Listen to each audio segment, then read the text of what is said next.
Hey, it's Zach. The Low Post is presented by Goodyear. Drive always discovers possibilities. Goodyear, more driven. And don't forget to check out Brian Windhorst and the Hoop Collective on the latest episode. Wendy, Royce Young, and Bobby Marks, all friends of the program, discuss the near future for Giannis Antetokounmpo, and the Bucks. You can get the Hoop Collective wherever you find your podcasts.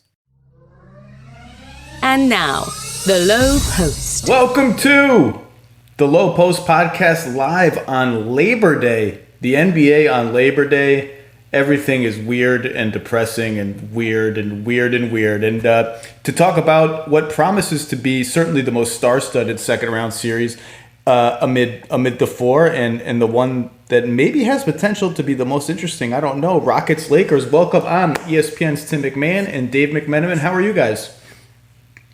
Well, I was a lot better before I saw McMenamin's ugly mug. Sure. I was doing a lot better before I had to hear Tim's terrible insult, so we're doing great. Well, Dave comes on to the pod. We can all see each other, and Dave greets us in a nice hotel room. No children running around. No, with like a nice fancy coffee. There it is again, coffee in a glass mug. It looks like it's a little foam in there. Is it a latte? Is it? It actually is a latte. Yeah. Look at that. Pumpkin spice latte in your room, Dave? Of course, hey, he feels really bad yeah. for us. He feels really bad for us sitting on the couch of the comfort of our own homes while he's getting worked to the bone there at Disney World. Can you go to Disney World? If you wanted to, could you go to Disney World? We can go to Disney Springs if we wanted to. What's that? It's like, okay, you ever heard of Universal Studios in LA? So it's something called Universal City Walk, which is like a bunch of shops and restaurants attached to Universal Studios. It's like the same idea. Shops and restaurants attached to... It sounds like it should be a water park. Disney Springs should be a water park. Yeah. Well, that doesn't sound exciting to me at all. All things Disney are exciting, actually. A Bon Jovi cover band at Disney Springs. Quick aside. Okay. So was it good? It was a great night to have an off night on the NBA beat, for sure. All right. A Bon Jovi cover band with 10 Bon Temps. That sounds like with Varden. hell. It was a couple years ago. With Bon Temps. Oh, yeah. okay.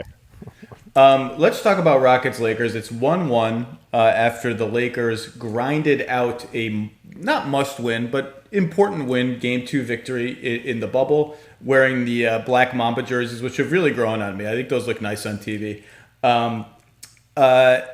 I don't want to lead you guys anywhere. I just want to open it up. Tim, let's start with you. You know the Rockets as well or better as anyone in our house. How do you think they are feeling after a split of the first two games? How does this series look for them, and what's the most interesting thing to you going into Game 3 from their perspective? Yeah, I think there's a lot of things they feel really good about, but there's one major concern, and that is they need Russell Westbrook to play probably at a superstar level to win the series, and he is really struggling.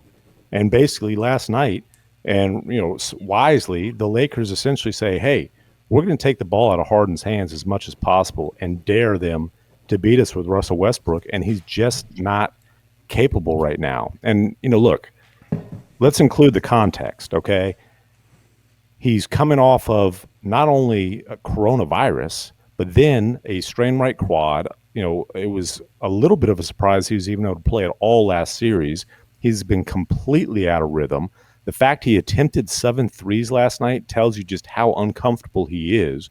That's the most threes he's attempted in a game. That's like that's like one of the 5 most shocking stats of the entire playoffs that Russell Westbrook took 7 threes. I didn't even realize that. I looked at the box score this morning, and for some reason that number didn't. I mean, I can picture 4 or 5. 7's a lot. Like there was a time when Steph Curry took 7 threes. You're like, wow, that's a lot of threes by Steph Curry. Like 5 years ago or something. Well, if you see 7 on 3-point attempts in the box score for him and 7 on turnovers, the Rockets are probably losing that game. And so, fair or not, they need Russ to be the superstar that he was really from January through the suspension of the season. And I don't know if he can get back in that form given all the circumstances here. Well, if they lose this series, let me step back. I said before the series that I thought this was a coin flip. And I was very, very tempted to pick the Rockets to win. I wish I had, because I would have been the only one of our ESPN quote-unquote experts to pull the trigger on that pick. 3.5 games into Thunder Rockets, I was convinced. Their defense was flying around. They were making all the correct reads. We can talk about their defense later. And then they just did what they do, which is some kind of weird meltdowns, some just random crazy stuff happened. And all of a sudden, they're a Lou Dort 3 from being out in the first round. We all know Lou Dort in Game 7. You can't contain him. I mean, it's like the guy's going to make threes in Game 7. And I just was like, I can't trust these guys in a big game. I think this series is there for them. I think it's there for them to win. I worry a little bit. Like, I thought last night was there for them. When they came back in the third quarter last night and took the lead, it had the air of, they've figured out this matchup. They know how to play this team. And for the Lakers to come back and get that game was because nothing is easy for the Lakers unless they get a turnover and it's a fast break, was really impressive. But that game ended, and I thought to myself, whew, I wonder if Houston is going to regret that one. Obviously, you regret every one, but the longer this goes, I just know in Game 7, I trust LeBron. In Game 7, I trust LeBron more than I trust anybody on the Rockets. And if the Rockets had gotten that game last night and gone up 2-0, they might have been able to start smelling like we might be able to win this one in 5. Anyway, if they're going to lose this series, to me, they're going to lose it in the minutes that Harden is on the bench. Those minutes, if they can't tread water in those minutes, they're in trouble. And those minutes were an absolute epic disaster last night. Also, the minutes PJ Tucker's on the bench. Yeah, I noticed Jeff Green was like minus 1,000 last night, and PJ Tucker was plus 1,000. Yeah, and Jeff Green was great in the OKC series, but this is a different series, and PJ Tucker makes life at least difficult for Anthony Davis. He's going to hit some difficult shots, no doubt, but PJ makes it very tough on him.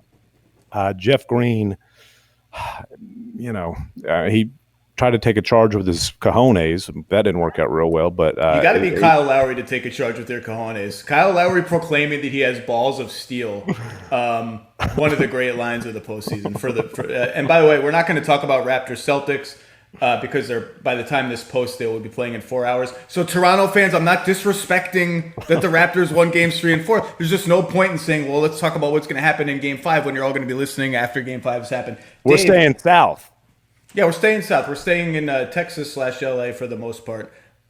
Dave, what's your vibe from the Lakers coming out of Game 2? Are they at all rattled by how comfortable Houston seems to be in general? Do they feel like they've figured something out on defense? What's their vibe? Well, for one, they feel like they found a formula that works with Anthony Davis, and Anthony Davis took a different approach. It was not waiting for the double to come in Game 2. It was catching the ball on the move. It was moving with intention. And quite frankly, maybe this JaVale McGee left ankle pain was the best thing that could have happened to Anthony Davis as well, because McGee plays 8 minutes at center. Dwight Howard doesn't play, and you go full small ball with Davis really taking ownership of that position on both ends of the court. And to me, it all filtered around that. Obviously, LeBron was the closer. He was spectacular in the fourth. But the Davis piece should give them some confidence moving forward here, because Houston doesn't have an answer for him. As good as PJ Tucker is, as much as an irritant PJ Tucker can be, Anthony Davis at his best is a step above PJ Tucker at his best. I thought Anthony Davis he was 15 of 24 last night. How many of those makes did you watch and feel like, man, I'm tired after watching him hit that shot? Yeah. Like tough shots. I think to your point, I think the Lakers, everyone joked, not everyone, but there was a lot of snark when Avery Bradley got hurt, when Avery Bradley decided he wasn't coming to the bubble, rather. And I said on TV, I think people are underestimating what this loss means to the Lakers. This is the series where it hurts, because he'd be guarding Harden, number one, and no one can guard Harden, but the Lakers really have no one who can guard Harden right now. Rondo did all right. That poke away steal. Don't forget that poke. Remember that poke away steal when they were kind of wheezing and he just did the pickpocket in the backcourt and got it. That was that felt important when it happened. Yeah. I just think the Lakers are going to have to play, to your point, their best shooting lineups almost the entirety of these games to have a chance to win, because they cannot isolate LeBron and Anthony Davis on the wing. If there's even if there's a center on the floor and bad shooters or too many so-so shooters, it's just too easy to help and recover. You see the difference when they clear the floor. LeBron has Daniel House up top, and he's just like, I can bully this guy all the way to the rim. The help isn't going to arrive in time. And Bradley is, without him, he's a decent 3-point shooter. He cuts really well off LeBron, which is really important. Shoots the corner three pretty well. Without him, even some of their small ball lineups, like Caruso and Kuzma combined this season, are 31% from three. Like, they're just not good shooters. Like, the math right now says these guys are not good shooters. So they're A lineups, the lineups that are supposedly optimizing their shooting. A lot of them are still kind of light on shooting. I think Houston can fare okay against those lineups, but I also think they're the Lakers' only hope. Dave, do you think even if JaVale is healthy, they're benching him next game? I imagine Frank, because just the consistency piece that he's shown so far, he would start JaVale again and play him limited minutes, because I don't see why I would need to change. I could be misreading that, but that would be the direction I'd go in. But certainly they've unlocked Anthony there, and quite frankly, they found some really effective stretch 5 minutes from Markieff Morris in game 2, which I don't think they anticipated him to be that effective. Actually, Frank said after the game that he had planned to play Dwight some, and he went away from that because that was the hot lineup. Now, that lineup with LeBron, Markieff Morris, Rondo, Caruso, and Kuzma played 8 minutes together in game 2, outscored the Rockets 35-14, and shot 14 for 16 from the field. And of those 14 shots, they had 10 assists. They only had 2 turnovers. They had 6 steals. I mean, they were, obviously, just because that worked in that small sample size doesn't mean you can play that lineup for 35 minutes in game 3. But if the Lakers have shooting, they're a different team. Obviously, I'm not saying that's something so groundbreaking, but you can't expect necessarily 5 threes a game from Morris moving forward in the series. Yeah. But if you can get you 2 or 3, that's makes up a big difference when you're trying to chase, one of the most prolific 3-point shooting teams of all time. But as that lineup you just said, you just listed that lineup. As a general rule of thumb, if LeBron is the best shooter in any lineup, it's not a great lineup. And LeBron is the best shooter in that lineup. And so I'm just skeptical. I mean, obviously, Markieff Morris is not going to hit. I think he had 19 points in the whole playoffs until last night. And I'll eat my words. I just didn't think Markieff was going to give them anything meaningful, and he won them a game last night. And by the way, to win a championship, there's always, and the Lakers have, let's be clear, a long way to go to get out of this series. But there's always a game like that. There's always a Corey Brewer game or a Josh Smith game, Josh Smith didn't win the championship, but there's always a Mike Miller game. There's always a game from a guy who comes out of nowhere and has a big game. That's just a thing that happens. Tim, you were going to say something. What do you want to say? Well, it's interesting because game 1, the Lakers' big lineups actually fared a lot better than when they went small. And, we are talking obviously tiny little sample sizes, but to me, if I'm the Lakers, I am careful about letting the Rockets dictate the style of the series. A matter of fact, I thought February 6th going all the way back, it's the Rockets' first all-in on small ball game after getting Covington in the deal. I thought the Lakers made a mistake by matching up going small in the fourth quarter, and they got obviously outplayed in that fourth quarter. And I think what kind of crystallized that for me was a few weeks later when the Clippers came in town, and obviously everyone's talking small ball this, small ball that, and Doc basically said they can do what they want. We're playing our big guys, and we're going to beat their asses in the paint. We're going to dominate the glass. We're going to, score in the paint. And Zubas and Montrezl Harrell basically completely dominated that game. So I guarantee you this: if we get Rockets Clippers next round, the Clippers ain't adjusting to match up with the Rockets. They're basically going to say, good luck dealing with this. This is the way we play, and we're going to pummel you. And I think you can debate the logic of it, and I understand the reason behind it, but I do think that if you are the team that's if you're the top seed and you're the team that's blinking and changing the way you play to match up with the underdog in the series, I think that benefits the underdog. See, I I think the difference is that Zubats and Harrell are really good, and the Clippers have more shooting than the Lakers. I get what you're saying. Look, again, like there's going to be small sample size. There might be a quarter where JaVale McGee has 6 offensive rebounds and totally changes the game. Like that may well happen. I just think, like you watch the Lakers, Dave. I mean, you've watched them all year. Like they have nothing going on offense. There is just they are dying. And this is again why they miss Avery Bradley a little bit. This sounds dumb to say. Avery Bradley's fast. Like they're dying for. Imagine if they had Duncan Robinson on their team, just someone who is moving around, doing something, causing chaos.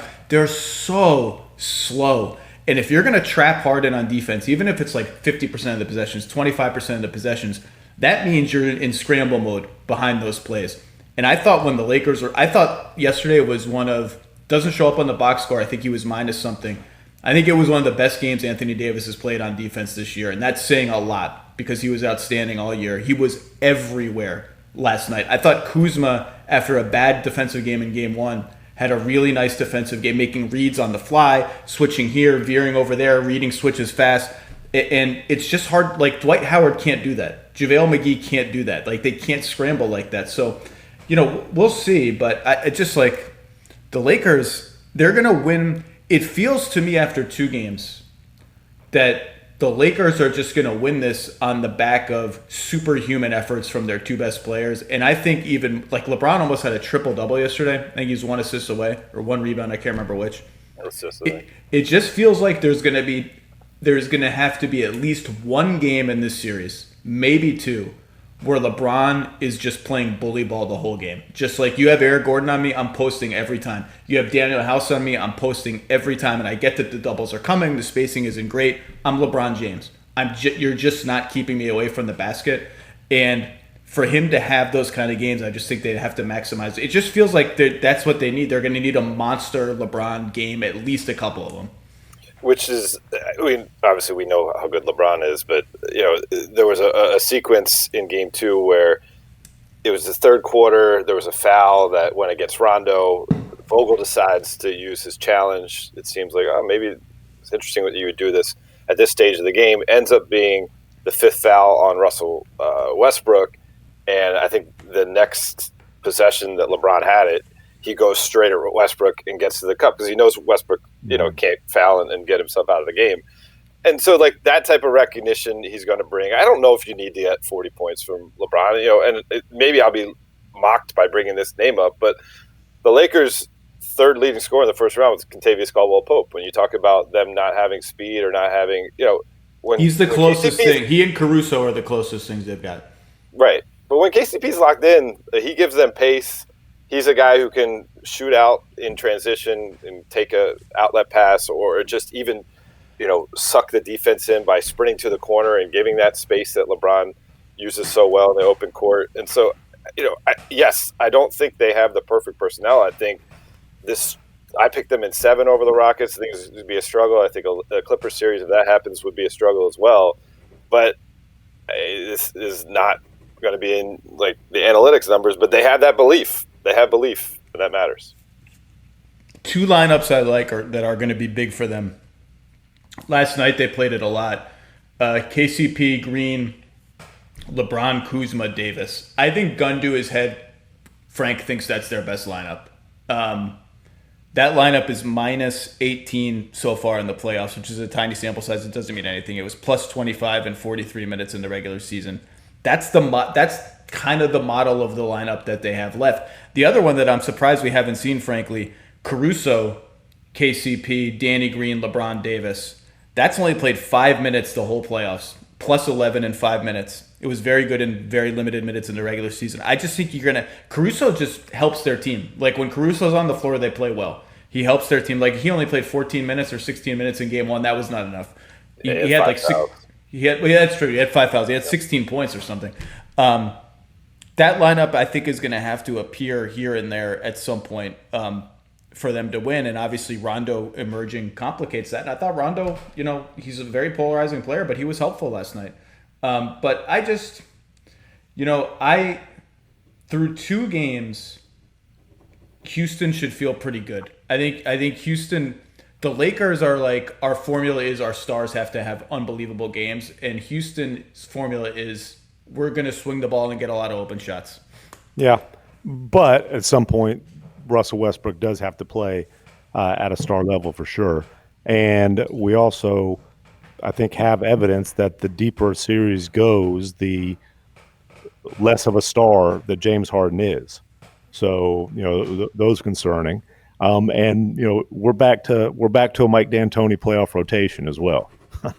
And it'll be interesting to see if that gets shortened even further. Do Jeff Green's minutes get cut? If PJ Tucker's not in foul trouble, the answer there is yeah, they at least get trimmed a little bit. But Austin Rivers played 7 minutes. McLemore is barely playing at all. A few minutes last night, and so it's about a 7.2 man rotation right now.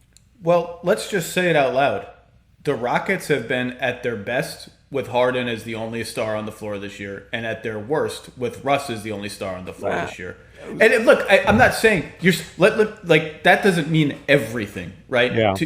You are still going to need Russell Westbrook to have some games to beat a team as good as the Lakers. You can't just say we have to play Russell Westbrook 15 minutes. It's not realistic. Okay. See, here's the thing. I think I don't think you can just look at the Rockets' numbers for the season as a whole. I think you got to separate into segments, and that's kind of the Russ coming off knee surgery, getting comfortable with the center on the floor part of the season, versus here's Russ in an open floor. And I mean, Russ for a 2.5 month stretch averaged like 32, 9, and 7, and those numbers 53% from the floor. Russ was and Harden struggled then. Harden, I thought, hit the wall physically. So we still have not seen, and I don't think it's, well, if Harden's going, Russ can't. No, I just think it's just the way it's gone with different circumstances. We have not seen their two stars both firing on all cylinders. And unfortunately, I think it's going to be very unlikely that we do see that, just because Russ is not healthy and he's so far out of rhythm right now. Well, you're right, and you hit it on the head. Those numbers the on-off numbers I talked about started trending a much better direction after like Christmas or something. Like the Russ only numbers were positive after Christmas. They're back to being negative, and if he's gonna have games like he did yesterday in Game 2, and they're going to double James a lot. When they have so much shooting around James, it really gets harder to double him, and it's a little easier when Russ is on the floor, unless he's going to be the crazy rampaging, drive and kick and spray and all that. Yeah. And I think they could have gotten away playing him less last night. Like the odd man out in crunch time continues to be Daniel House, and I actually think I'm kind of fallen in a little bit of love with Daniel House in the playoffs. That dude is just good. He helps their team. He's good on both ends. He's a willing shooter. He competes like all hell. And I thought like Game 6 against the Thunder, when Eric Gordon was still in whatever haze that he was in, that he's now broken out of, I thought House should have played over him in crunch time. I thought House should have played over Russ last night in crunch time. Right, and I'm willing to bet that the thought crossed D'Antoni's mind, and we also all understand there is no chance in hell D'Antoni will actually do that, or realistically can do that. And it's funny, Mac 10, when you were mentioning Russ couldn't pick up his sixth foul, I don't know that some folks of the Rockets would have necessarily minded if he picked up that sixth foul early in the fourth quarter there.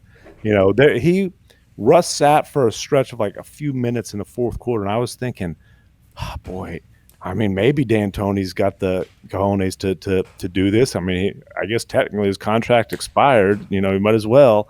But obviously, if he benches Russ during crunch time, it's just all kinds of ridiculous controversy. It is, but at some point you got to win. You got to try to win. Like sometimes you got to make an uncomfortable decision to win. And look, again, it's Russ. These are human decisions that are going to have huge ripple effects in your locker room. And it's much easier for us to say it than otherwise.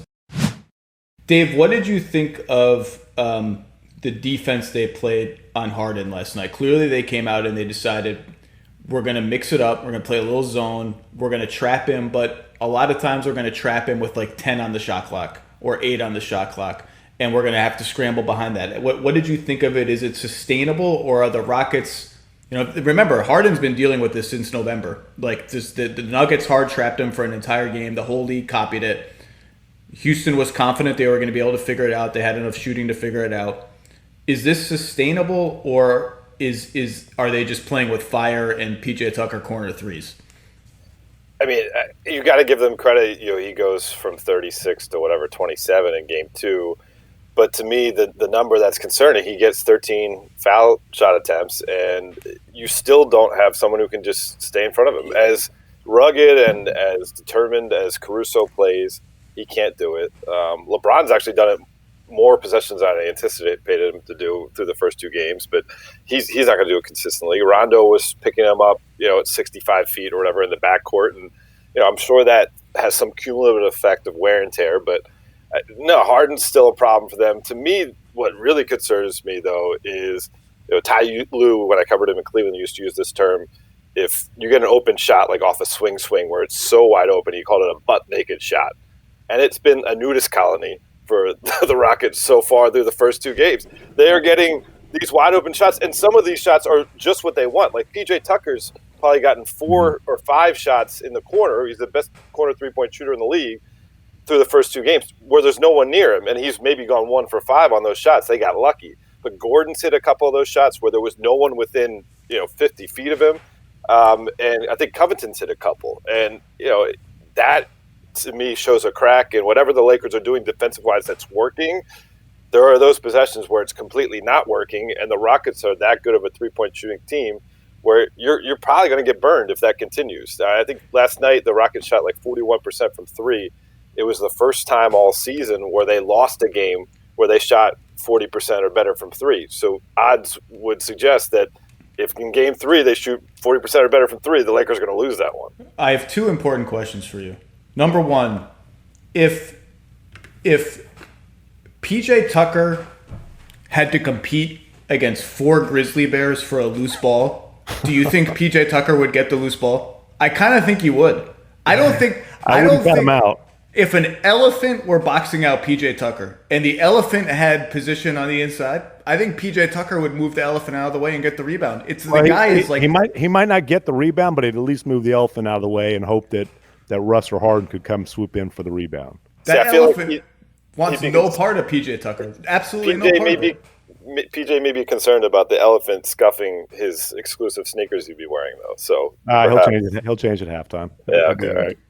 If there are 4 Grizzly Bears trying to get a loose ball with PJ Tucker, I think PJ Tucker's coming out of it with some scratch marks, but I think he's getting the loose ball. Now, to your point, Dave, the Harden thing is so like I understand why a lot of people don't like watching Harden play. They think it's boring. I get it. Like he's playing one-on-one a lot, and we've been spoiled by this beautiful team basketball that lots of teams, from the Spurs to the Warriors to the Hawks and all them, have played. I just think he presents an interesting chess match for defenses that no other player in the league presents. So I'm always like, it's such a nice change of pace from watching all these games. There's nothing like a Rockets game. And I kind of like the gimmick defenses that come out and how Houston responds to those gimmick defenses. I thought the Lakers did a great job last night mixing it up and trapping him late where you only have time for a couple of passes. And if you can defend the first pass, if you get the first pass and you're not dead and you have a general idea of where the rotations are going to be, you have a shot to snuff them out or make them take a contested 3. And the other thing, what they're betting on, and if you watch Harden, this happens a lot, what the defense is also betting on is when he gives it up, he's not going to get it back. When he gives it up with 10 on the shot clock, he's going to chill at half court, and you're going to have to find a way to reset and play 4-on-4, but you're going to be playing 4-on-4 with Austin Rivers and Robert Covington and Daniel House and Jeff Green, and you're going to take your chances with that. And actually, I thought the butt-naked threes, I thought 2 or 3 of them at least were plays on which they trapped, and the Lakers had the action pretty contained. Like, I remember one Austin Rivers drive on Markieff Morris where I'm like, I'm forcing Austin Rivers to hit a contested floater, and they crashed off PJ Tucker in the corner, or somebody in the corner, I can't remember who. They kicked it over there for a wide open three. I'm like, make Austin Rivers take a floater with 4 on the shot clock. A, he doesn't even want to. It's the Rockets. They like get penalized for taking a mid-range jump shot probably. And B, it's an Austin Rivers floater. Like, make him make a floater. There was another one where Eric Gordon had the ball on the left wing with like 2 on the shot clock. And they were kind of in a zone, so it's maybe not equivalent. And LeBron just hard doubled him out of nowhere. Like, he was totally covered. There was no motion at all. LeBron just doubled him and left PJ Tucker in the corner for a thing. Like, what do you just leave Eric Gordon there with 2 on the shot clock? I thought the Lakers' rotations behind those traps were mostly really good. Now, you're going to lose some of those battles. Some of those swing are going to end up with Robert Covington making an open 3. I thought if they had cleaned up their sort of last rotation, like the thing I just talked about, like the last help rotation that maybe wasn't totally necessary, they would have done even better. But that is hard work. That is hard work. It's physically and mentally taxing, because if you make one mistake, if 2 guys pause and like, wait, who's going to the corner, who's getting the driver, or you make one false step the wrong way, you're dead. But I'm making those other guys make plays. I'm mixing it up, so on 30 to 40% of Houston's possessions, I'm making those other guys beat me in 4-on-3 or 4-on-3.5. And I thought particularly Davis and Kuzma were really good in those situations last night. Well, the other thing is sometimes that first pass leads to a wide open Russell Westbrook jump shot, and the Lakers love that. That's exactly what they want. You don't have to worry about rotations then. You have to worry about rebounds. But I will say this. This is the best stretch of basketball Eric Gordon's played all season long. And, that might be damning with faint praise. Obviously, he's had a rough year with the knee surgery, never really got back in rhythm, then the ankle early in the, or the last scrimmage in the bubble, so on and so forth. But the fact that Eric Gordon is back to playing peak Eric Gordon basketball, where he's been really good defensively, and obviously he's got his work big time cut out for him as the primary LeBron defender, but he's at least very competitive on that end. And then he's back to, 6 of 12 from 3 last night. I think it's 3 straight 20-plus point games for him. That is a huge, huge deal for Houston. And him playing at that level allows them to at least have a shot last night, despite Russ playing as poorly as he possibly could have. And Gordon is 14 of 29 on threes, starting with Game 7 of the Thunder series. And again, you're right, that completely changes the Rockets. Like, Eric Gordon playing well he's not going to shoot 50% from 3 for 10 straight games, but him playing well and being a threat off the dribble.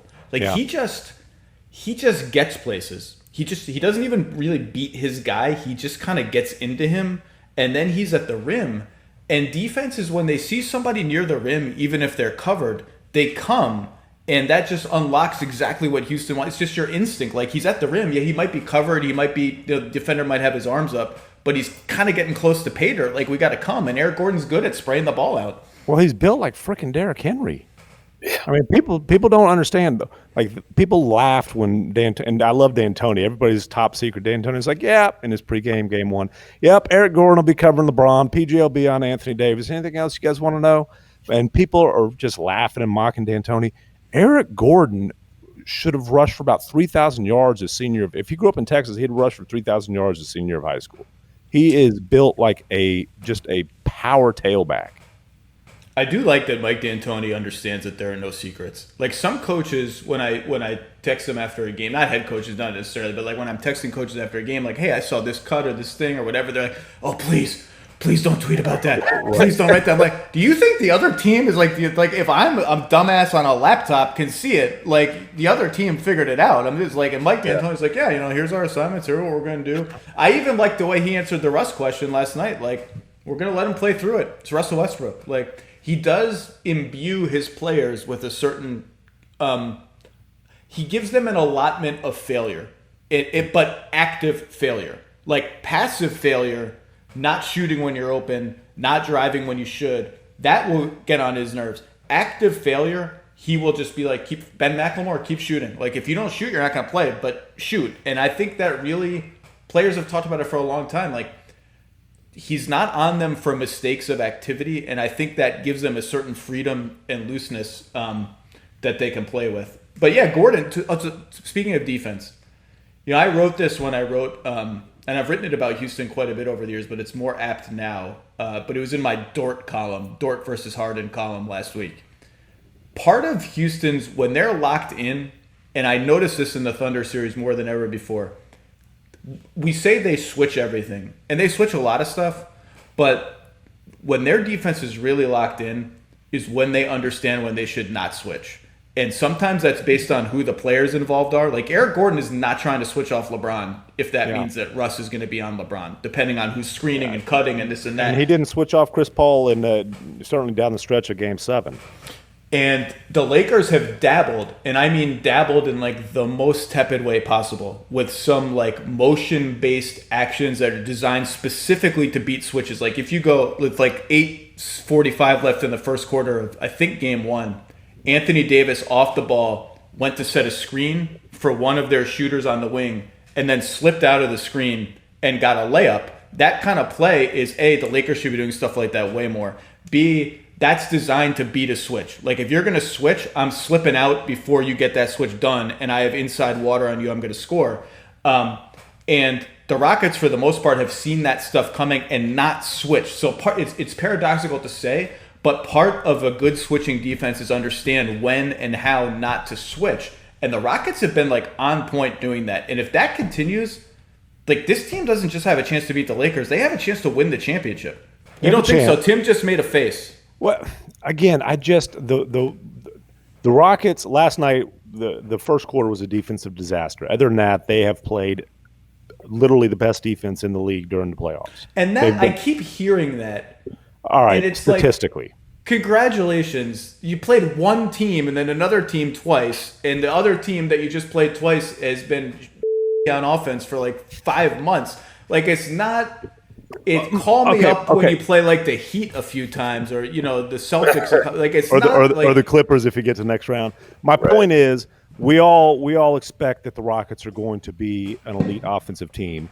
Whether we can get caught up in semantics of best.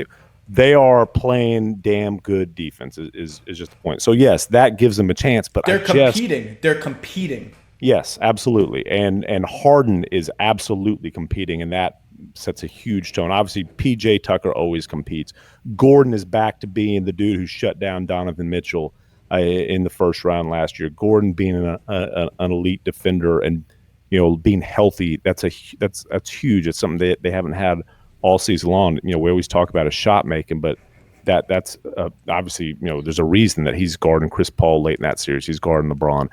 But the reason I kind of winced, if Russell Westbrook isn't playing at a superstar level, no, you're right. You're right. I just get back to, I keep on saying that, but if Russ is shooting sub 40% and throwing the ball, smacking virtual fans in the faces, or even worse, those you can live with those turnovers. What you can't live with is when he goes in there and it's all crazy and he gets his pocket picked, and he's got his arms up because he doesn't like the call, and next thing you know, he's 70 feet away while LeBron's dunking the ball. Like, I'm glad you said that, because a lot of my Houston optimism, I'm just sort of assuming that guy is coming back soon. And if that guy doesn't come back, if peak Russ or 85% of peak Russ doesn't come back, then it's somewhat null and void. But you're right.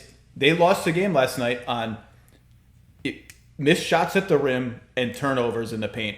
Live ball turnovers are going to kill the Rockets, because the Lakers know that they're struggling in the half court. And if you give them just the faintest whiff of a 5-on-4, you miss a layup and you stumble just a little bit and you're the last one back, they are running and they got a bunch of free points off that in the first quarter, especially. And with the Rockets, it's you miss a layup and you're bitching about a call. And they're not unique to that, but they are probably the bitchiest team in the league, maybe. Who, Houston? Yes. Well, Russ did that in Game 1. He whined to the refs, and the Lakers made him pay with the fast break basket at some point. The Lakers rank high in that power ranking also. Most teams are pretty. The Mavericks with Luke are up there pretty high too. That's why I said probably. Then I toned it down to a maybe. It's a pretty competitive fight to get into the top 10 of those power rankings. Like I'm more impressed with like who's the clear 30th, like who's actually not doing it, who's the most polite team in the NBA. Probably a team that we don't watch a whole lot because the Spurs. It's got to be the Spurs. Memphis. Who's the tankiest team this year? That's probably the one. So obviously Russell never lacks for confidence, but I think it's like such a random wrinkle to these first two games where LeBron completely demoralized him with 3 blocks in the first 2 games. Like just completely. And dunking on his head. And he dunked on his head. But I mean, that's just, sometimes it breaks that way. But I don't know if LeBron's trying to hunt him down or not. But very rude dunk in that first game. It was very rude. So let's talk about some ways where, like, how can the Lakers loosen up their half-court offense a little bit? Like, we talked only in broad terms about, like, stop playing your centers and play shooting more. Have either of you guys seen anything in the half-court that is like, ooh, that was kind of interesting, I'd like to see more of that, or that can help them get just like we talked about how they're just, like, in mud or just stationary. Like, have you seen anything that, like, I'd like to see a little bit more of that? I think Dave touched on it earlier. They have to get Anthony Davis the ball on the move, even if it's just like you're setting a screen for him to come post up on the ball, whatever. But just AD, you go post up against PJ Tucker, who is going to be bearing his forearm in the small of your back and pushing you all over the place. Like, that ain't it. He's got to get the ball on the move. I actually think Anthony Davis has looked really good bringing the ball up and running pick and roll as the ball handler. You see it 3 or 4 times a game, and it just gets him going downhill. And he's gotten, like, straight up graceful as a ball handler. Like, even if there's a little traffic and a little bump, like, he's one step finger roll at the rim. And I think mixing it up like that, even if it's just random, even if it's just a grab and go, I just think he's looked very comfortable. Very comfortable in that. Dave, you were going to say something. What else have you seen? Well, Kuzma, he only attempted 1 3 in game 2, and to me, like, he was catching the ball on the wing, ripping it, and getting into the paint, and then trying to, make the defense collapse and either shoot over them at that point or dump it off. And you've also saw that a little bit with Caruso. Rather than settling for that corner 3, he catches in the corner, drives baseline, tries to get that extra defender to commit, and it's a quick dump off pass or maybe a spray out pass to the other corner. For an open look. And those 2 guys, as you mentioned earlier, right, they're 31% from 3 combined. If both those guys aren't settling for threes and just trying to continue to put pressure on the Rockets defense and maybe find another shooter or get fouled or whatever, I think that can benefit them in the half court. And by the way, the Lakers, 18% of their shots have been corner threes through 2 games only. That's like neck and neck with the Rockets and would have led the league by a long way in the regular season. Like, that's a big number. I'm not sure whether led the league in the regular season, but it's neck and neck with the Rockets for this playoffs, and it's a big number. They're hunting that shot. I also just think there are ways to get, particularly if you get better spacing. I just like LeBron can attack these guys from the top and from the post. So against Portland, they were doing this thing. You would see it a few times a game where on both sides of the court, they would run like a floppy, like a pin down action for a shooter, and LeBron would have the ball up top. So all 4 of the defenders on the wing are semi-occupied dealing with stuff on their side of the floor. And LeBron just goes. Like, it's just a decoy for LeBron to isolate. And if you get him in the right matchup, like, they hunted Robert Covington a little bit one-on-one, and you saw the Thunder just destroyed Robert Covington one-on-one. Like, just mixing in a little more, like, LeBron can get to the rim. Like, that's it. It's over. And mixing in a little bit more stuff like that. They also ran a, just once, LeBron, Danny Green, Anthony Davis staggered screen, where the first screen was Danny Green, that got Russ onto LeBron, and all of a sudden the Rockets are in a matchup that they don't want to switch, and then LeBron goes into a pick and roll with Anthony Davis, and all of a sudden it's just a regular pick and roll. Like, the defense drops back, he sprays a ball. That's where Kuzma hit his 3, I think, Dave. That's he sprayed the ball to Kyle for a corner 3. Just mixing it up a little bit like that, I think there are little ways that they can poke at the Rockets. And you mentioned Covington. Covington is a guy that you can hunt, and people might. What are you talking about? One of the main reasons the Rockets got him is because of his defense. He is an elite help defender. He is not a one-on-one shutdown guy, and so the Rockets there's a reason that the Rockets didn't put him on LeBron. Is he, he's not a guy who you say, hey, you're our stopper. He's a guy who, you want coming over to help the stopper. He's their best rim protector. His steals usually come in help situations. And the other thing, obviously, the best way the Lakers can solve their half-court offensive problems are to avoid the half-court, to get out and run. But it's not just the fast break. Like there was one play last night where LeBron senses an opportunity, and next thing you know, he's got a seal on Eric Gordon, a couple feet from the bucket, and it's an easy bucket. LeBron has to, and that's hard work when you're a superstar playing 40 minutes. To run that hard, fight for that position, but there's opportunities there when a 6'9" dude's being guarded by a 6'3" guy. Well, that's a great play. I'm glad you mentioned that. It was in my notes because LeBron ran from behind the play, ahead of the play, because he knew we're kind of maxed out on shooting, so I'm going to have a lot of space if I get there, and I can get there. And I just always think back in this sort of tale of LeBron's career to Game 7 against the Pacers a couple of seasons ago. Remember when the Pacers somehow took the Lakers to 7 games? Oh, yeah.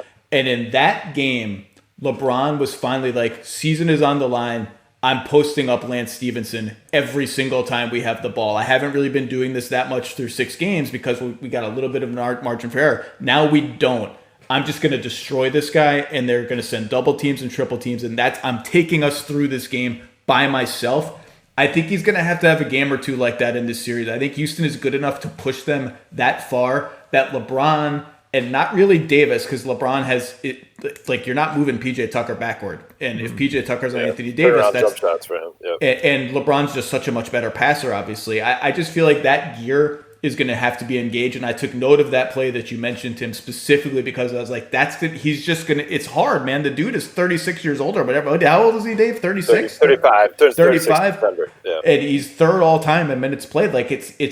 It's remarkable how good he still is, but I think he's going to need to really have some it's me, and I'm taking us all the way to the finish line. I mean, look, how crazy is it that his bald spot was even with the rim on that lob that he caught? That is the highest a bald spot has ever been in NBA history.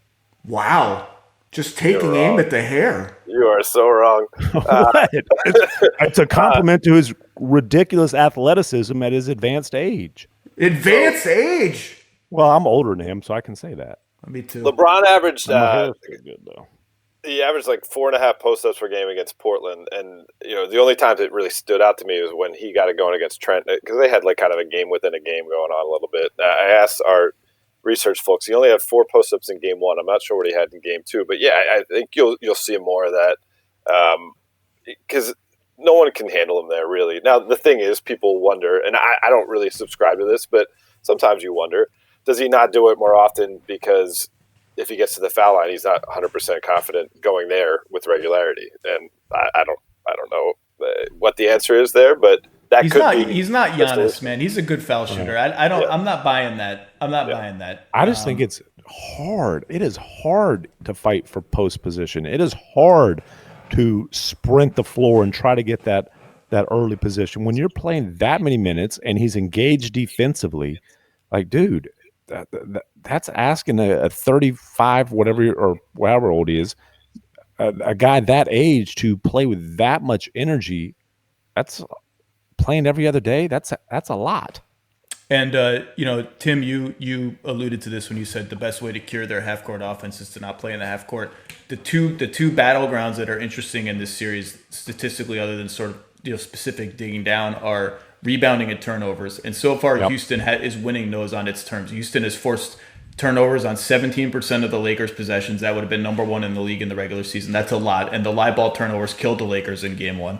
And defensive rebounding, 75% defensive rebounding rate. That's totally fine. They've actually had a higher defensive rebounding rate than the Lakers in this series by a percentage point.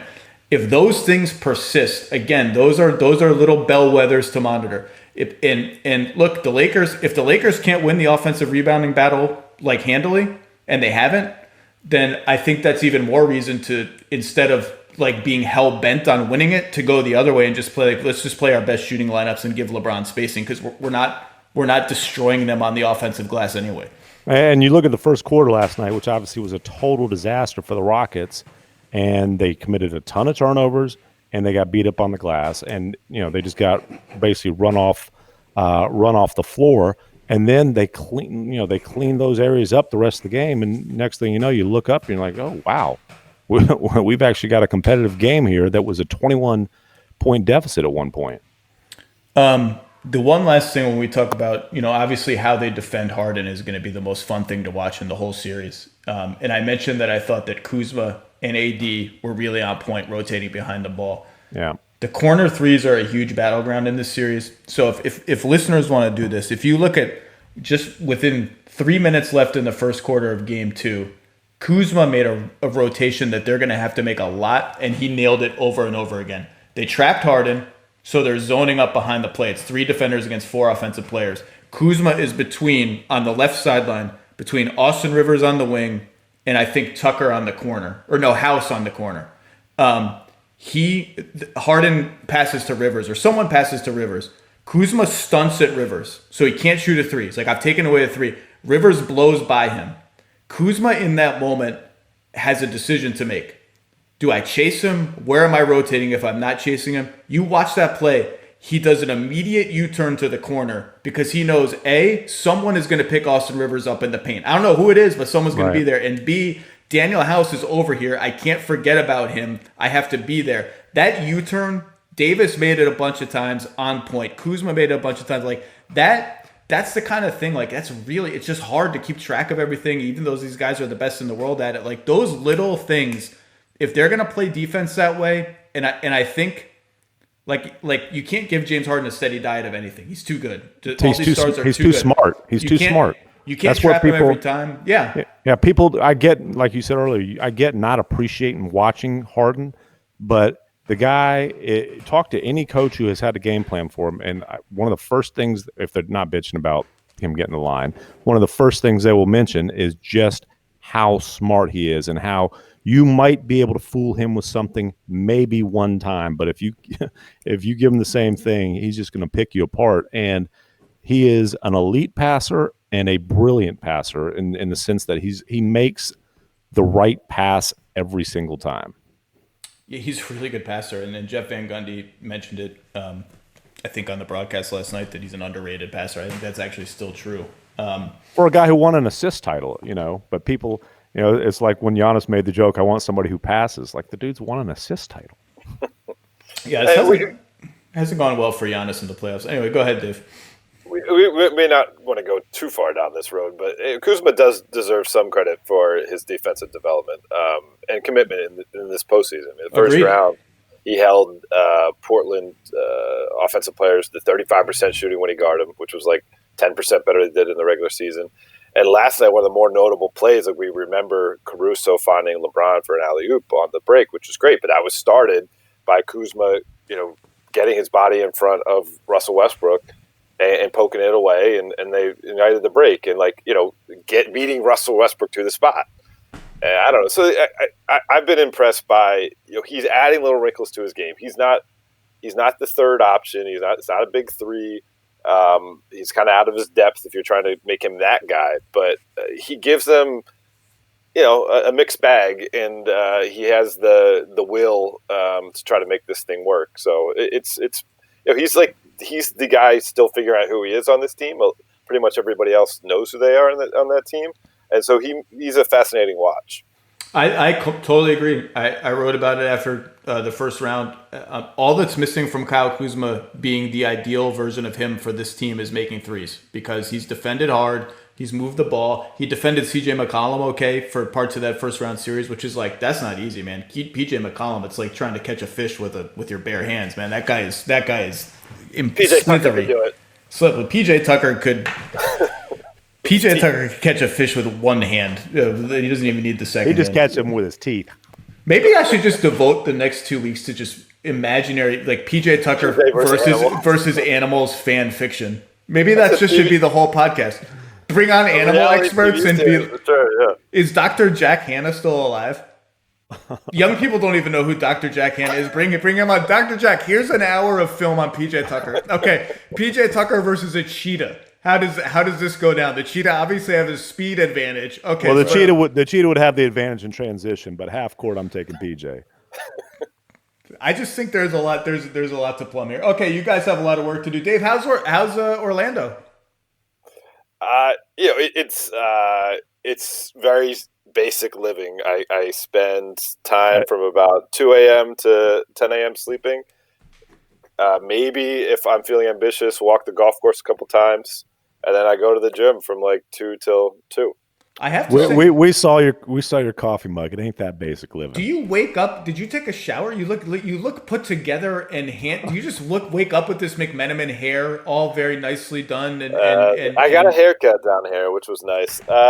The one thing we have to remember, we have to go get tested. So like this morning, I got up earlier than I normally would have because twice a week we get tested in the yellow zone. So do you get text alerts like, hey, 30 minutes, be here, or you just got to remember? Just got to remember. And so, like, I think it was in the seeding round where DeAndre Ayton missed a test. And I think, like, some people on Twitter were like, oh, it's very understandable. Like, it's not like a natural instinct, like brushing your teeth. Like, you just got to remember to go get tested. And there's times, like, in our zone, you got to get it done by a certain time. I think in green, you can go, within a 24-hour period. Doesn't it seem... Time has obviously lost all meaning at this point, but doesn't it seem like 6 months ago that the Suns went 8-0? Like the Suns, it was unbelievable. It happened. It was the biggest story in the NBA. The playoffs start, and you're so dialed in on the playoffs and the storylines. Like I just like the Suns. Remember the Suns? Like that was cool. It just feels like it happened 6 months ago. Yeah, and Dame scoring 61 and 50 and this, that, and the other. Like yes, it does seem like forever ago. All right, Tim and Dave, do some animal research, and maybe we'll reconvene for a PJ Tucker-themed podcast next week. Continue the great work, guys, and this is going to be a fun series. I hope it goes a long way. Appreciate it, fellas.